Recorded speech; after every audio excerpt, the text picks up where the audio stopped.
Заттар интернетті жүйесінен күтілетін әсер. Барлық ақылды құралдарды бірыңғай стандарттарға сәйкестендіру. Шын мәнінде барлығы біршама күрделі көрінеді. Әрбір өндіруші өз шешімін табуға тырысады.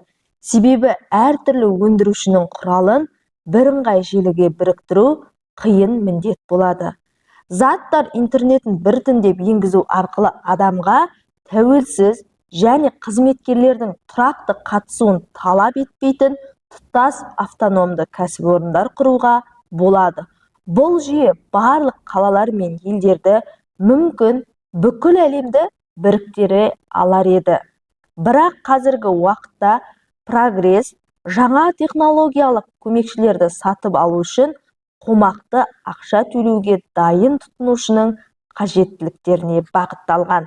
Осыған орай ғалымдар барлық адамзатты біріктіруге қабілетті, қуатты жоба лайықты даму деңгейіне жетпей жатып, тек коммерция мен пайда табудың көзі ретінде қалып қоюы мүмкін деген қорқыныш бар екенін білдіреді. Әрбір құрал өзінің базалық функционалдылығына және басқа факторларға сай тәжірибе жинақтау және өздігімен шешім қабылдауға қабілетті жеке тұлға бола алмаса да индивидуумға айналуы тиіс. Қазіргі жағдайда бұл өте қиын болып көрінеді. Өйткені барлық құралдар үшін ортақ деректер қорын сақтауға титандық жады көлемі бар қуатты суперкомпьютер қажет. Яғни қазіргі таңда заттар интернетін пайдалану арқылы бүкіл әлемді, мемлекетті осы заттар интернетін арқылы автоматтандыруды қолға алғылары келеді. Дегенмен қазіргі таңда заттар интернетін шығарып жатқан компаниялар өзінің жеке мүддесін ойлау арқылы тек қана пайда табу көзі ретінде қалып қойып жатыр дейді ғалымдар. IoT жүйесін іске асыру мәселелері: біріншіден, программалаудың балама әдістерін іздеу қажеттілігі негізгі күрделі сәттердің бірі. Бүкіл әлемнің программалаушылары әлі күнге дейін оның шешімін таппай отыр. Қазіргі заманғы ақылды техника базалық логикалық командалар мен блоктарда программаланған алгоритмнің көмегімен әрекет етеді. Құралдың барлық ақылы бар, кемшілігі даму мүмкіндігі жоқ программа кодында жатыр. Сондықтан құрал жай ғана берілген алгоритмді орындайды және орындау үдерісінде әртүрлі жауаптарды алу барысында бірнеше әрекет сценарийлері ғана бар. Әрекет алгоритмі мен программада қарастырылмаған мән-жайлар арасында мәселе туындаған кезде программа тоқтайды, не одан күткен нәтижені бермейді. Ең маңыздысы, құрал бұл тәжірибеден еш нәрсе үйренбейді. Программаны осындай жағдайдан шығуға көмектесетін программалаушы қажет болады. Яғни программада берілген ғана тапсырманы орындайды, сол алгоритммен жүреді. Егер де сен қосымша бір нәрсе сұрасаң, ол программаның негізгі функциясында жоқ болса, сенің беріп тұрған тапсырмаңды орындай алмайды және оны орындау керек деп ойламайды да. Себебі әуелгі түп нұсқада берілген тек қана алгоритмді орындай алады. Екіншіден, әзірмелердің шашыраңқылығы маңыздылығы жағынан екінші мәселе болып табылады. Apple, Windows, Google және басқа көптеген компаниялар бірігіп жұмыс жасаса, нақты нәтижелерге қол жеткізе алады. Олар бір-бірін әртүрлі жаққа тартпайды және тіпті бір-біріне бәсекелестік тудырады.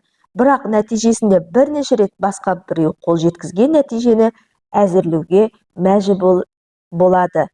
Яғни әзірлемеулердің шашыраңқылы деп отырғанымыз, ол бірнеше, яғни Apple, Windows, Google сияқты атақты компаниялардың ортақ бір келісім шартқа келіп, бір дүниені шығарумен айналысып жатқан жоқ. Олар әрқайсы өзінің деңгейінде бірнеше дүниені шығарудың арқасында, яғни бір-біріне бәсекелестік туады, және біреуінің жасағанын екінші бір компания тағы да жасап шығарып жатыр деп қарастыруға болады. Үшіншіден, энергиямен қамтамасыз ету мәселесі. Заттар интернеті дұрыс жұмыс істеу үшін тіпті жеке алынған бөлме шеңберінде де барлық қосылған аспаптардың қоректенуі үздіксіз болуы тиіс. Барлық құралдарды Internet of Things бірыңғай желісіне қосу баламалы, арзан және сенімді энергия көздері қажет. Ақылды үйден ақылды қала, ақылды ел және ақылды планетаның кезеңдеріне өту онсыз мүмкін болмайды. Қорытынды айта келгенде, заттар интернетін интеграциялау пайдаланушылардың табысына тәуелді болмауы тиіс. Бірақ мұндай бастаманы қаржыландыратын тұлғаны табу өте қиын болады. Яғни IoT-ты пайдаланған кезде бірыңғай желіге қосу баламалы және арзан, сенімді энергия көздері қажет болады. Яғни біз ақылды үйден ақылды қалаға, ақылды елге, сонымен қатар ақылды планета деңгейіне жетуіміз үшін бізге осыны қоректендіретін өте үлкен энергия көздері қажет болады. Және бұны жасап шығарып жатқан адамдарға біз тәуелді болмай, қолданатын адамдардың табысына да тәуелді болмай, жұмыс жасау қажет болады. Заттар интернетінің әлсіз тұстары. Жүйе элементтерінің бір-біріне тәуелділігі, яғни бір элементтің істен шығуы немесе бұзылуы тізбектік реакцияны тудырады. Мұның салдарынан заттар интернеті өз міндеттерін бос әдістермен шешіп, басқа құрылғылардың да істен шығуына немесе өшіп қалуына себеп болады. Мысалы, ақылды термометрдің температура датчигі істен шықса, онда ақылды гардероб жалған көрсеткіштерге негізделе отырып, үй иесіне ауа райына сәйкес келмейтін киімді ұсынады. Яғни бір IoT-тың белгілі бір элементі істен шықса, онда басқа бір бөліктеріне бұл кедергі келтіреді. Қарапайым қана термометрдің, яғни температураны өлшейтін термометрдің бір датчигі жұмыстан шығатын болса, бұл ақылды гардероб, яғни жалған ақпарат береді. Яғни температураның дұрыс көрсетпеуіне ол үй иесіне басқа киім көрсеткіштерін көрсетуі мүмкін. Хакерлік шабуылдар алдындағы қорқыныш. Ақылды үйдегі бір ақылды құрал туралы ақпаратқа қол жеткізе отырып, хакерлер оның иесі туралы барлық мәліметті біле алады. Машиналар көтерілісінің болу мүмкіндігі. Құрастырушылардың нұсқасы бойынша, егер машиналарды жасанды интеллектімен жабдықтап, орталық компьютерге қолжетімдік беретін болса, кем дегенде жүйе істен шығуы ықтимал, немесе адамзатқа қарсы машиналар көтерілісі болуы әбден мүмкін. Жүйенің энергетикалық ресурстардан толық тәуелділігі. Адамзат тегін энергияның баламалы көздері, яғни күн сәулесі, термалды жылу электростанциясы тағы басқа түріндегі сарқылмайтын ресурстарға іс жүзінде көшсе де, егер энергия көзі істен шықса, онда жүйе толығымен белгілі бір бөлікте істен шығуы мүмкін. Сонымен қатар ақылды электроника қазірдің өзінде қолданыста бар, басқарылатын электромагнитті өрістен зардап шегу қаупі бар.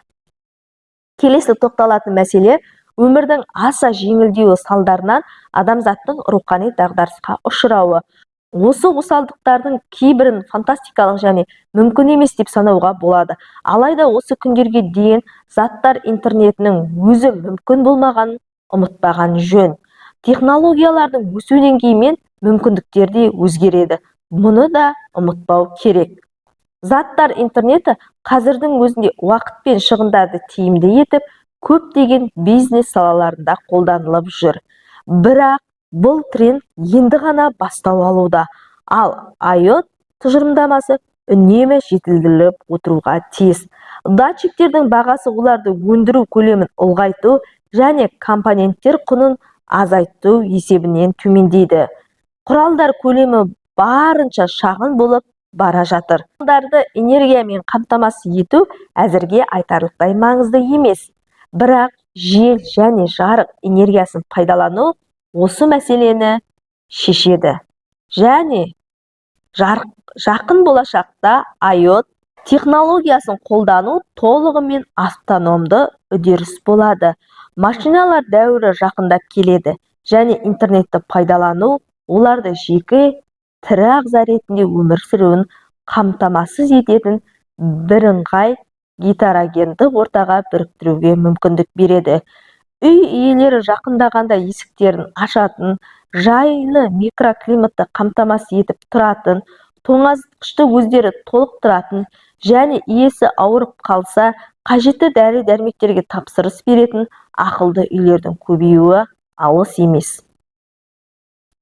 Ол үшін ақылды үй адам тағып жүрген білезіктен денсаулығы туралы көрсеткіштер алып, оларды дәрігерге жібереді. Көшеде автокөліктер жүргізушісіз жүретін болады, ал жолдардың өздерінде кептелістер болмайды. Заттар интернеті жолдардағы кептелістерді болдырмайтын трафикті бақылаудың озық жүйесін әзірлеуге мүмкіндік береді. Қазірдің өзінде көптеген гаджеттер түрлі жүйелермен қатар жұмыс істейді. Алайда таяудағы 5-10 жылда бізді заттар интернетінің күрт өркендеуі күтіп тұр.